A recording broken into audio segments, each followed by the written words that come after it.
حي على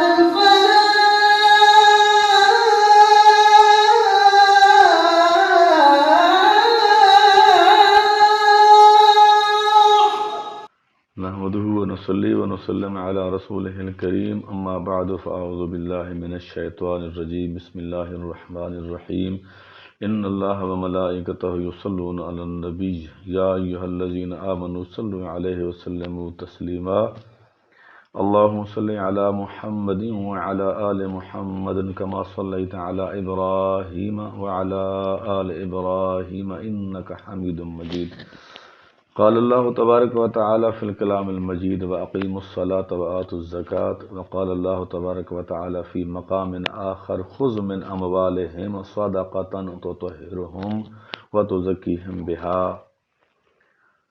معزز سامعین و ناظرین، الحسین اسلامک یوٹیوب چینل کی طرف سے حافظ اللہ نواز سعیدی آپ کی خدمت میں حاضر.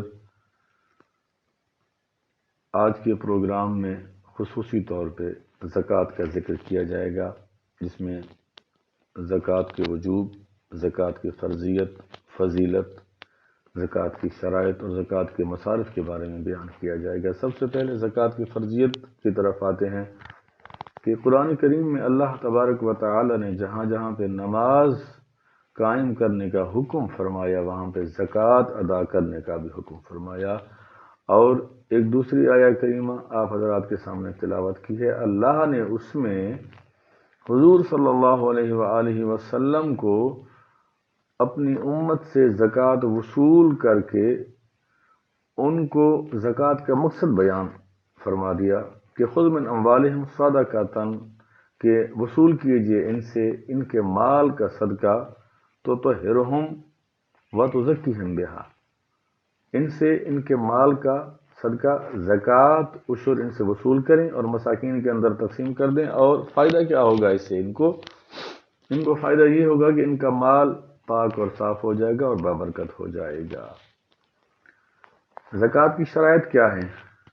زکوٰۃ کس کے اوپر فرض ہوتی ہے؟ زکوٰۃ کے لیے صاحب نصاب ہونا ضروری ہے.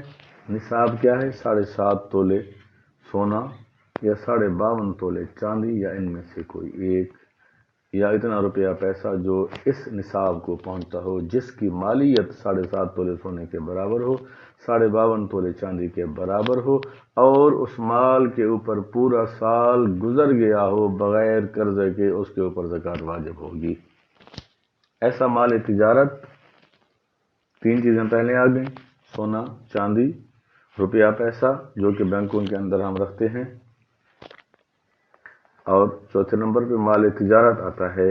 ایسا مال تجارت جو آپ کے سٹور میں ہے یا آپ کی سرکولیشن میں ہے کہ اس کے اوپر پورا سال گزر جاتا ہے بغیر کسی قرضے کے، اور وہ اس نصاب کو پہنچتا ہے تو اس کے اوپر بھی 40واں حصہ ہوگا. 1,00,000 روپے کے اوپر 2,500 روپے اس میں سے زکوٰۃ فرض ہوگی. 5ویں نمبر پہ آپ کی زمین کی زکوٰۃ آتی ہے. تو زمین کی زکوٰۃ کو ہم عشر کہتے ہیں. شریعت مطہرہ میں اس کا عشر بتایا گیا ہے. وہ 10% بھی ہوتا ہے اور 20% بھی ہوتا ہے.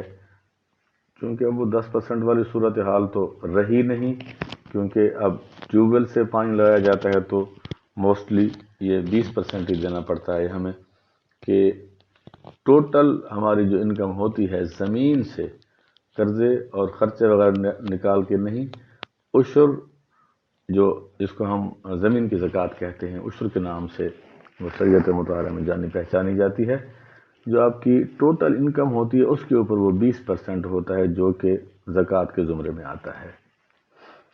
تو اس کے علاوہ جو چیزیں ہیں، گائے ہے، اونٹ ہیں، بکریاں ہیں، دفینہ ہے، شہد، کھجور، وہ تو اب یہاں پہ ہے نہیں ہمارے پاس، یا سونا چاندی یا روپیہ پیسے یا مال تجارت. اور ہاں، ایک اور ضروری بات میں آپ سب حضرات کے سامنے پیش کرنا چاہوں گا کہ کافی دوستوں نے پوچھا کہ پلاٹ کی زکوٰۃ کے بارے میں کیا حکم ہے. تو پلاٹ مال تجارت میں آتا ہے. ایسا پلاٹ جو کہ آپ کی ضرورت اصلیہ سے ہٹ کے ہو. ضرورت اصلیہ کیا ہے؟ اب آپ کے پاس 10 لاکھ کی گاڑی ہے جو کہ 1.5 نصاب بنتا ہے، تو اس کے اوپر زکوٰۃ تو واجب نہیں ہوگی، کیونکہ وہ آپ کے استعمال کی چیز ہے. گھر آپ کے پاس 2 کنال کا ہے، 2 کنال کی کوٹھی ہے، اس کے اوپر زکوٰۃ نہیں ہوگی نا، وہ تو آپ کے آرام و آسائش کے لیے ہے، آپ کی رہائش کے لیے، اس کے اوپر زکوٰۃ واجب نہیں. زکوٰۃ اس مال کے اوپر ہوگی جو کہ بچت مال ہو، سیونگ ہو، پورا سال اس کے اوپر گزر گیا ہو بغیر قرضے کے، اور ایسا مال تجارت جو کہ آپ نے نفع کمانے کی نیت سے حاصل کیا. اب ایک بندے نے پلاٹ لیا بیچنے کی نیت سے، 5 سال پلاٹ نہیں بکتا، تو اس کے لیے کیا حکم ہے؟ تو جناب اعلیٰ اس کے لیے حکم یہ ہے کہ ہر سال کی قیمت کا اندازہ لگایا جائے گا. زکوٰۃ بے شک آپ اس کی 5 سال بعد دیں جب وہ بکے گا، لیکن سالانہ زکوٰۃ اس کے اوپر فرض ضرور ہوگی. تو ایسا پلاٹ جو کہ آپ نے گھر بنانے کی نیت سے نہیں، کاروبار کی نیت سے لیا ہو، جس پلاٹ کو بیچ کے نفع کمانے کا آپ کا ارادہ ہو، اس کے اوپر سال گزرنے کے بعد زکوٰۃ واجب ہوگی. اس کے بعد ہم آتے ہیں زکوٰۃ کے مصارف کیا ہیں. انما الصدقات للفقراء والمساکین والعاملین علیہا والمؤلفۃ قلوبهم والغارمین وفی سبیل اللہ وابن السبیل. 8 مصارف ہیں، سورہ توبہ میں آئے ہیں. سب سے پہلے ارشاد فرمایا انما الصدقات للفقراء، فقیروں کو زکوٰۃ دو. اب فقیر کس کیٹیگری میں آتے ہیں؟ جو آج کل فقیر ہیں وہ تو اس کیٹیگری میں آتے ہیں یا نہیں آتے، یہ ایک الگ بحث ہے. تو جو شرعی طور پہ شرعی اصطلاح میں فقیر کی تعریف کی گئی ہے وہ سن لیں. فقیر کہتے کسے ہیں؟ فقیر اسے کہتے ہیں شریعت مطہرہ میں، شریعت مطہرہ کی اصطلاح میں فقیر اسے کہتے ہیں جس کے پاس کچھ بھی نہ ہو، کچھ بھی نہ ہو. اور دوسرے نمبر پہ آتا ہے مسکین. مسکین تعرفہم بسیماہم لا یسألون الناس الحافا.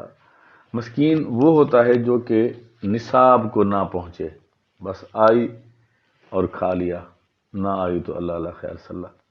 اور اگر مال ہے بھی صحیح تو وہ اس نصاب کو نہیں پہنچتا، تو دوسرے نمبر پہ وہ مسکین آ سکتا ہے. اچھا، اس کیٹیگری میں، مسکین کی کیٹیگری میں میں ایک خصوصی درخواست کرتا ہوں اپنے بہن بھائیوں سے جن کے اوپر زکوٰۃ فرض ہے یا واجب ہے. وہ سب سے پہلے اپنے قرب و جوار میں دیکھا کریں، اپنے بہن بھائیوں کو دیکھا کریں، اپنے رشتہ داروں کو دیکھا کریں، عزیزوں کو دیکھا کریں. اس سے سب سے پہلا فائدہ تو آپ کو یہ ہوگا کہ جب آپ اپنے بھائیوں کی، بہنوں کی، رشتہ داروں کی، عزیزوں کی امداد کریں گے، سب سے پہلا تو فائدہ یہ ہوگا کہ ہاں، لیکن رضا اللہ کی ہونا چاہیے، خالص رضا اللہ کی ہونا چاہیے، نہ کہ اس میں آپ کا تکبر اور غرور ہو کہ میں مالدار ہوں تو میں زکوٰۃ دے رہا ہوں. اللہ کی رضا کے لیے اگر آپ کرتے ہیں، سب سے پہلا تو یہ کہ اللہ اور اللہ کا رسول راضی ہوگا. خذ من اموالہم صدقۃ تطہرہم کے اوپر ہم عمل پیرا ہوں گے کہ جو اللہ اور اللہ کے رسول کی مرضی ہے کہ اپنے مالوں سے زکوٰۃ ادا کرو تاکہ تمہارے مال پاک اور صاف ہو جائیں.